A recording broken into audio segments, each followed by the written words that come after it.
Le dessin de presse est souvent confondu avec la caricature. Or, ce n'est pas exactement la même chose. La caricature est bien plus ancienne que le dessin de presse.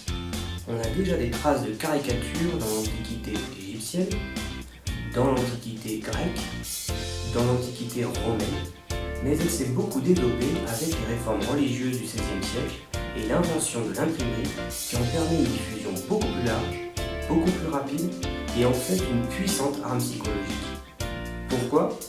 Car une image vaut 1000 mots, comme disait Confucius, car elle est directement lisible par un grand nombre de personnes, même analphabètes, et facilement mémorisable. Et ceci est vrai dans les sociétés du XVIe siècle, comme dans celles du XXIe siècle. On parle même aujourd'hui de société de l'image. La presse, au sens journalistique où nous l'employons aujourd'hui, tire son nom de l'imprimerie, la presse étant cette machine qui permettait l'impression des caractères sur des feuilles. Elle se développe dès le XVe siècle, mais connaît son véritable essor à partir du dernier tiers du XVIIIe et au XIXe siècle. Elle intègre alors le dessin de presse, même si celui-ci reste surtout imprimé sous forme d'estampes et de gravures. Le dessin de presse peut être une caricature, mais pas forcément. Le mot caricature vient de l'italien caricare, qui signifie charge. On charge, on attaque une personne ou un type de personne par le dessin. Le dessin de Daumier est un dessin de presse et une caricature. C'est un dessin à charge paru dans la presse. Le dessin de Benjamin Franklin est lui un dessin paru dans la presse, mais on peut difficilement dire qu'il s'agit d'une caricature.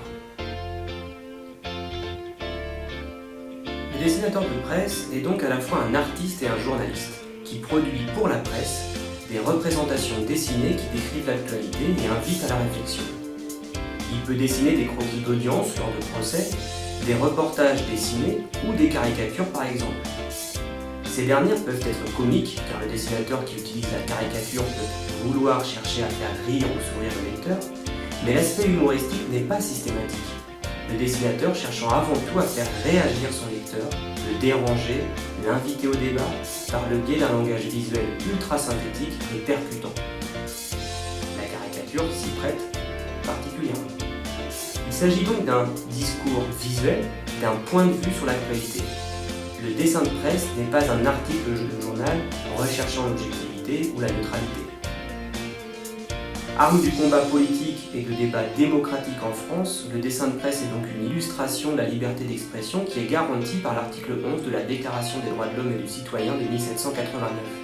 Il a donc traversé les régimes de manière publique ou cachée, soit pour les soutenir, soit pour les dénoncer, que ce soit au temps de la Révolution française entre 1789 et 1799, des empires napoléoniens entre 1804 et 1814 et entre 1852 et 1870, de la Restauration et de la monarchie de Juillet entre 1814 et 1848,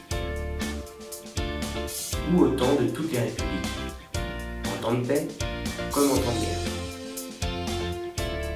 La censure, l'autocensure et les procès et ou l'emprisonnement de certains dessinateurs de presse témoignent de sa puissance, y compris à l'heure de la presse numérique.